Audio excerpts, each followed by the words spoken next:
This is you, in your comfort zone, doing whatever it is that you do in your jammies the majority of the time. And it's where millions of people live and die.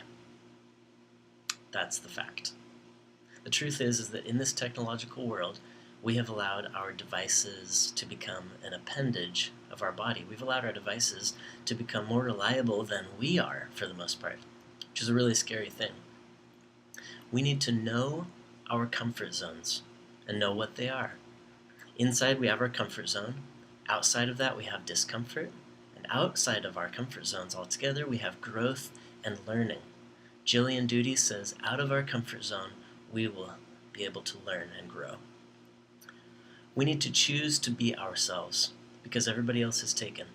Every single one of us is unique in our own special way, and there's absolutely nothing wrong with that, and there's nothing to be uncomfortable about.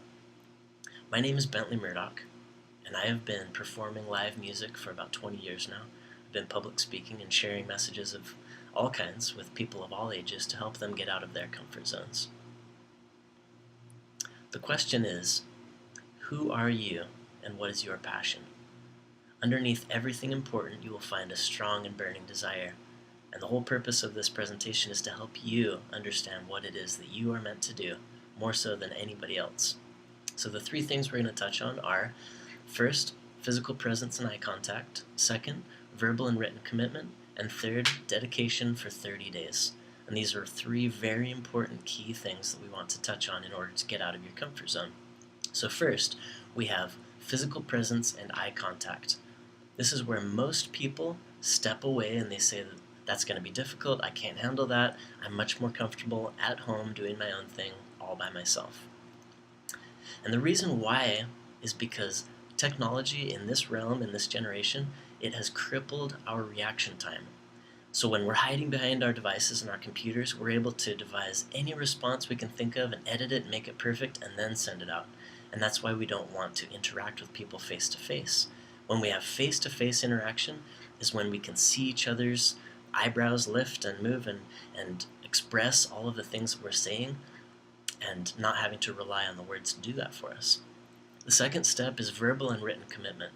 This is where you speak and write your goals down so that they're more clear and more understandable and more achievable. And it's the only step that really requires a whole lot of effort and exertion. Verbalization carries strong vibration, and it literally takes words and puts them into the atmosphere. It adds strength and vibrance to them. The most powerful statement you can make is, I am. And that's why when we're writing down, you can write down, I am, I can, I will, such and such, and filling in these goals. When you put it on paper, it actually makes it tangible, so that if you break your word, you break your commitment, you also have to destroy that physical piece of paper. It holds us to our own words. And the third step is being accountable for 30 days.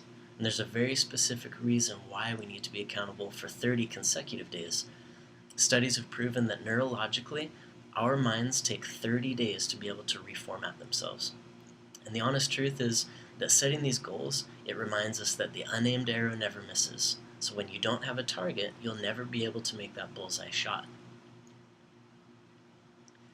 The neurological formatting that takes place over the 30-day period, what it does is it changes the pathways that all of the nerve endings make inside your mind so that it creates a completely new brain within you. And it's an amazing thing that most people don't know about. So what we have now is a decision. It's not a choice, it's a decision. When you decide, you actually kill off all other options. When you choose, you leave room to change your mind later on. So recapping, the first is the physical presence and eye contact, getting back in touch with the real world. Second, verbal and written commitment to yourself. And third is the 30-day commitment, knowing that you need to put yourself in motion for 30 days consecutively and hold yourself to it so that you don't fall into the trap of living in your good old comfort zone forever until the end of time, knowing that you could have accomplished things. You could have done this or that, but you didn't, and so you just chose to live out your life comfortably. And here's the life that you could have had. Because life begins at the end of your comfort zone, said by Neil Donald Walsh. And it's an amazingly true statement, reminding us that all of the learning and growth we seek and desire is just outside of our comfort zone.